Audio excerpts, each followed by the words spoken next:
This is the third chapter, laws of motion. इसका जो पहला पार्ट है वो हम contact and non contact forces. सबसे पहले हम समझ लें what is a force. A force is an external agency which tries और टेंड्स, मतलब वो या तो कर सकती है या कर रही होती है। कोई भी एक्सटर्नल एजेंसी एक्सीलरेट करने के लिए या एक्सीलरेट कर देती है या करने की कोशिश करती है किसी ठहरे हुए रुके हुए ऑब्जेक्ट को। एक काम फोर्स का है, या फोर्स वो हो सकता है जो किसी बॉडी को रोक दे या रोकने की कोशिश करे, या किसी बॉडी का शेप खराब कर दे, to change the shape of the object. जैसे आपने मुक्का मारा तो फोर्स अप्लाई हो गया, तुरंत हो गया। यूजुअली फोर्स के बारे में लोग ये सोचते हैं कि फोर्स लगाने से सिर्फ मोशन होती है, या फोर्स लगाने से सिर्फ मोशन से बॉडी स्टॉप कर जाती है। नहीं बच्चों, फोर्स के 4 काम होते हैं। या तो वो रुकी हुई बॉडी को एक्सीलरेट कर देगा, या एक्सीलरेटेड बॉडी को स्टॉप कर देगा, या फिर बॉडी का शेप चेंज कर देगा, या किसी डायरेक्शन में जा रही है बॉडी तो उसको उसकी डायरेक्शन को चेंज कर देगा।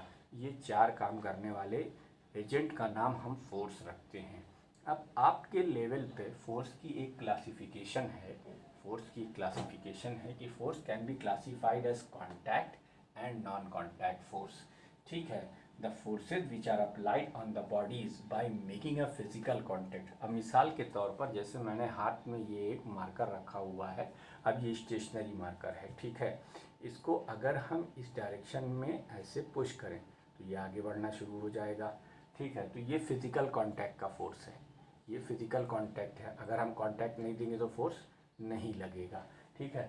The forces which are applied on the bodies by making a physical contact with them are called contact forces.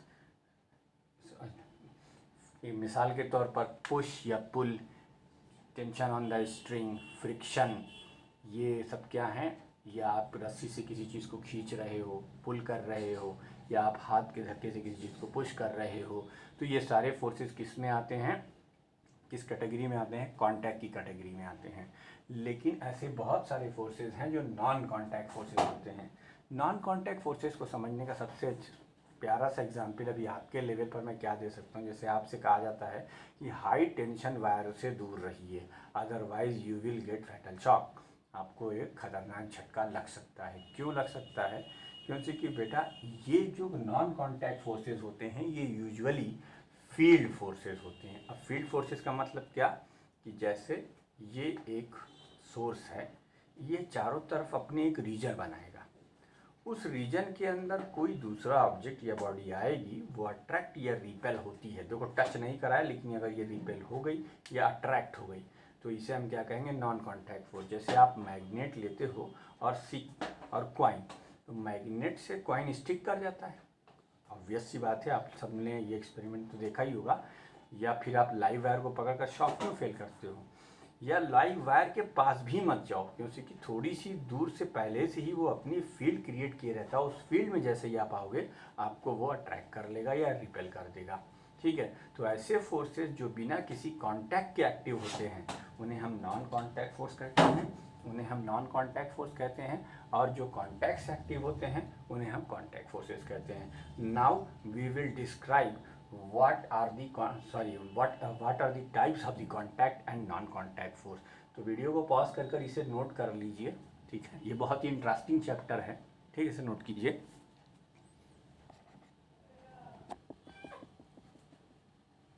अब टाइप ऑफ कांटेक्ट फोर्सेज में जो पहली टाइप है वो फ्रिक्शनल फोर्स है, कि when an object either have tendency to move or moving on a surface, a force comes into play which opposes the motion is called the frictional force।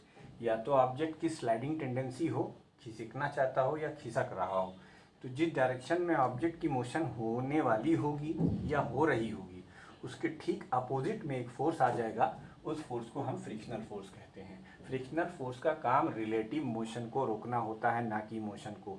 इसके बारे में हम विस्तार पूर्वक चर्चा आपसे क्लास 11 में करेंगे, तब आपको समझ में आएगा मैंने क्या कहा। लेकिन फिलहाल आपके लेवल पर यही समझाया गया है कि या तो मूव करना चाहे या तो मूव कर रहा हो, तो उस वक्त जो एक फोर्स अपोज करने के लिए लगता है उसे हम फ्रिक्शनल फोर्स कहते हैं, ठीक है। Which always act in the opposite to the direction of applied force. ये जो पुलिंग फोर्स है ये आपका, इसको आप अप्लाइड फोर्स भी कह सकते हैं। तो फ्रिक्शनल फोर्स हमेशा अप्लाइड फोर्स की डायरेक्शन में लगाया जाता है फिलहाल। उसके बाद दूसरा कॉन्टैक्ट फोर्स है नॉर्मल फोर्स। जब भी कोई ऑब्जेक्ट किसी सरफेस पर रखा जाता है, तो अगर आपने क्लास 7th या 8th में न्यूटन्स का थर्ड लॉ पढ़ा हो तो आपको ये अच्छे से याद होगा कि न्यूटन्स थर्ड लॉ में कहा जाता है forces always exist in pair. तो बच्चों, हर ऑब्जेक्ट का अपना एक पार्टिकुलर वेट होता है जो उसके मास की वजह से होता है।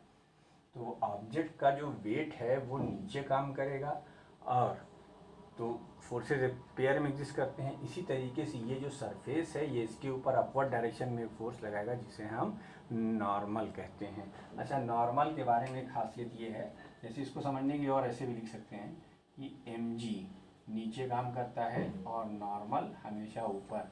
नॉर्मल सरफेस के परपेंडिकुलर एक्ट करता है किसी भी ऑब्जेक्ट को। जो ऑब्जेक्ट किसी सरफेस पर रखा हो, उस सरफेस के परपेंडिकुलर एक्ट करने वाले फोर्स को हम नॉर्मल फोर्स करते हैं। The force exerted by the surface on the object is known as normal force, है ना। इसी तरीके से अगर हम कहें वेट, तो वेट क्या है भाई?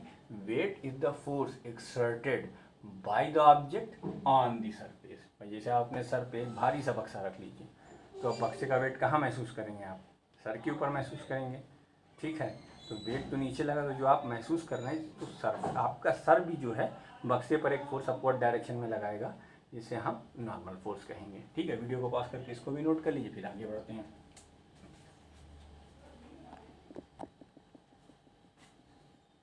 टेंशन व्हेन, अब तीसरा पॉइंट, तीसरा है tension. When a body is suspended by a string to a rigid support, the force developed in the string is known as tension. देखो, जैसे इस ऑब्जेक्ट को हमने इस स्ट्रिंग से लटकाया हुआ है, तो स्ट्रिंग टाइटन हो जाएगी। तो जब टाइटन हो गई, तो इसका मतलब टाइट कब, कोई चीज़ कब होती है? जब फोर्स लगाते हो। भाई जैसे धागा है, धागा अगर आपने लूज हैंड से पकड़ रखा है तो कोई फोर्स नहीं होगा, लेकिन अगर उसे आप खींच दोगे, खींचने का मतलब फोर्स लगाना, तो जब आप फोर्स लगा दोगे तो स्ट्रिंग टाइट हो जाएगी। तो उस समय जो फोर्स डेवलप होता है स्ट्रिंग के अंदर, उसे हम टेंशन कहते हैं। अब forces exerted by a spring, इसे हम पूरा समझेंगे इस तरीके से। मान लो तुम्हारे पास एक स्प्रिंग है, ठीक, ये एक स्प्रिंग है, ये x बराबर 0, यानी अभी स्प्रिंग पर हमने कुछ नहीं किया है, ठीक। स्प्रिंग को हमने एक फोर्स अप्लाई किया, जिसकी वजह से स्प्रिंग अपनी जगह से खसक गई। क्यों खसक गई? क्योंकि हमने इसके ऊपर एक फोर्स अप्लाई किया था, F अप्लाइड। तो उसी समय, अच्छा, आपने देखा होगा आपके पास पेन होगी जिसको आप खट खट करके दबाते हैं, तो उसके अंदर स्प्रिंग है। स्प्रिंग की एक टेंडेंसी होती है, जब आपने F अप्लाइड इधर लगाया है तो इसके ऊपर एक फोर्स काम करेगा इस डायरेक्शन में, इसे F रेस्टोरिंग कहते हैं। यही स्प्रिंग फोर्स है, F रेस्टोरिंग, ठीक। अब देखिए, आप इसका इतना एक्सपेंशन हो गया। अब मान लिया आपने F अप्लाइड हटा लिया, तो ये स्प्रिंग अपनी नॉर्मल पोजीशन में ना जाकर ये और स्लैकेंड हो जाएगी। क्यों? क्योंकि अब इसके ऊपर रेस्टोरिंग फोर्स इस डायरेक्शन में लगने लगेगा, F रेस्टोरिंग। ठीक है बच्चों, the force develop in the spring, the force developed in the spring, due to which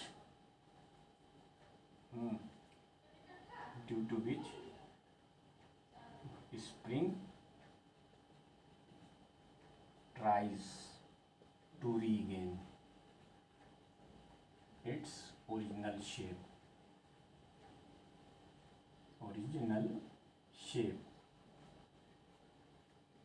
Is known as restoring spring force, spring or restoring force।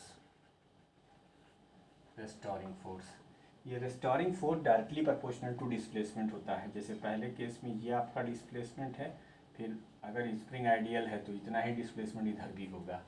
तो स्प्रिंग फोर्स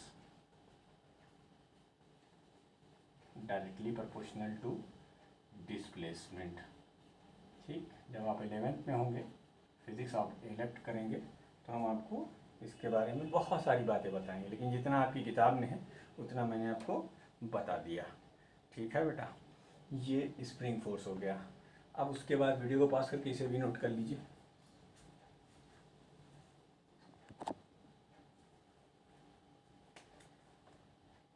पांचवा, force exerted during collision. Force exerted during collision. You consider two bodies, one is A and one is B। ठीक, मान लो A इस तरफ और B इस तरफ। ठीक है, ये बिफोर कोलिजन की सिचुएशन है, ये मोशन है। मान लेते हैं इसकी वेलोसिटी v1 है और इसकी वेलोसिटी v2 है। ठीक, अब ये एक दूसरे से टकराएंगे, कोलिजन हुआ।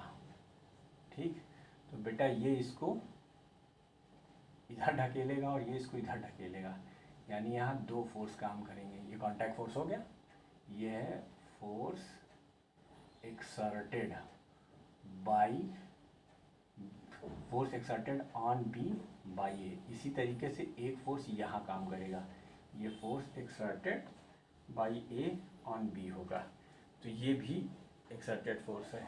अब मान लो कि ये दोनों ज़्यादा मजबूत नहीं थे और ये तुम्हारी किताब के हिसाब से इधर चले आए, अब लेकिन इनकी वेलोसिटी अब चेंज हो जाएगी बेटा। अगर नहीं भी आपकी बुक में लिखा हुआ है तो आप उसकी velocity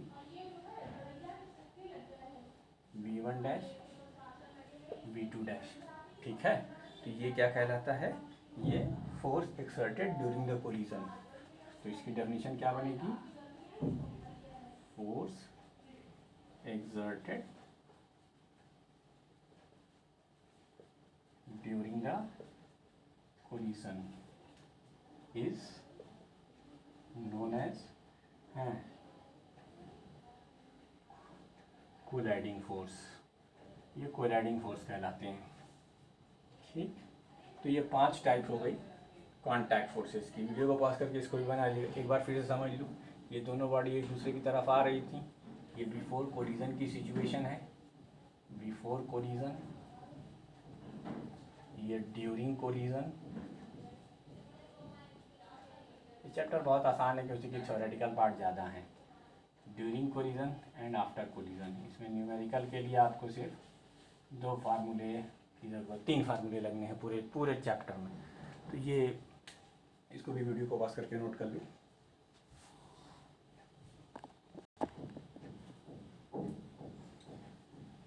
What is the gravitational force in this universe?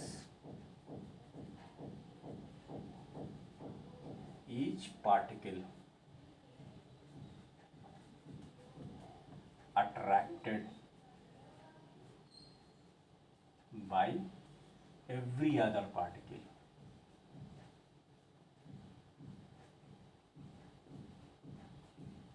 due to their masses.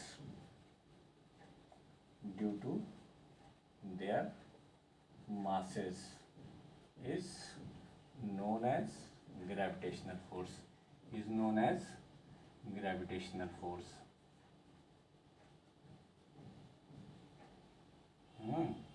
Gravitational force. हर ऑब्जेक्ट दूसरे ऑब्जेक्ट को अट्रैक्ट करता है मास प्रॉपर्टी की वजह से, इसलिए वो दोनों क्या कहलाते हैं, वो फोर्स क्या कहलाता है, ग्रेविटेशनल फोर्स। ठीक है, एंड इसी में एक चीज़ और, the force by which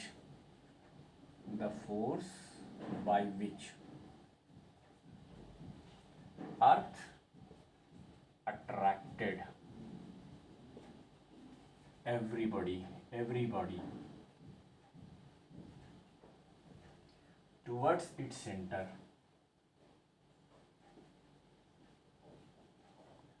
due to its own mass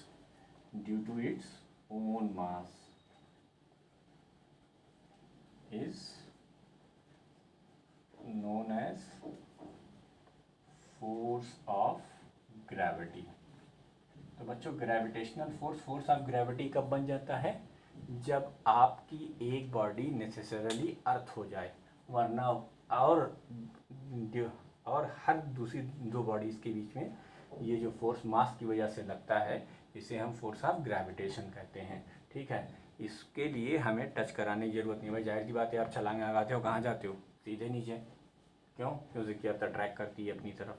ठीक है, कोई भी चीज़ हो वो अर्थ की तरफ अट्रैक्टेड है। या हाई टाइड का आना, मून और अर्थ के बीच का ग्रेविटेशनल फोर्स इसका रीज़न होता है। हाई टाइड्स का आना मून का और अर्थ मून के ग्रेविटेशनल फोर्स के बढ़ने की वजह से समुद्र में हाई टाइड आती है। ठीक है, तो ये हर चीज़, अगर जैसे आप अर्थ पे रह रहे हो तो हर चीज़ जो भी आप फेंकोगे ऊपर की तरफ नीचे की तरफ वो हमेशा नीचे ही जाएगी, कभी ऊपर नहीं जाएगी। क्यों?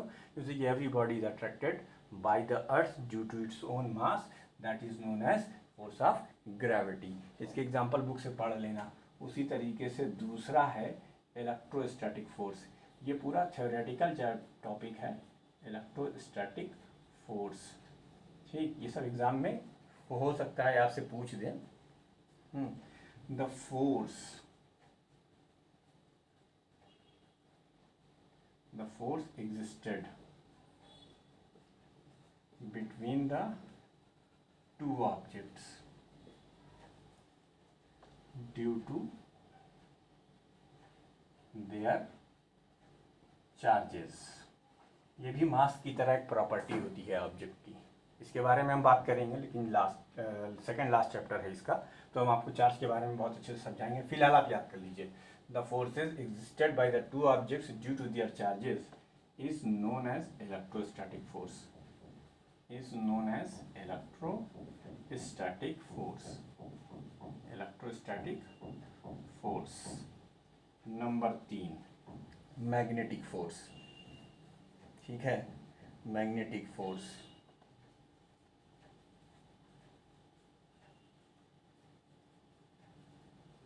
The force between two magnet or one magnet and any body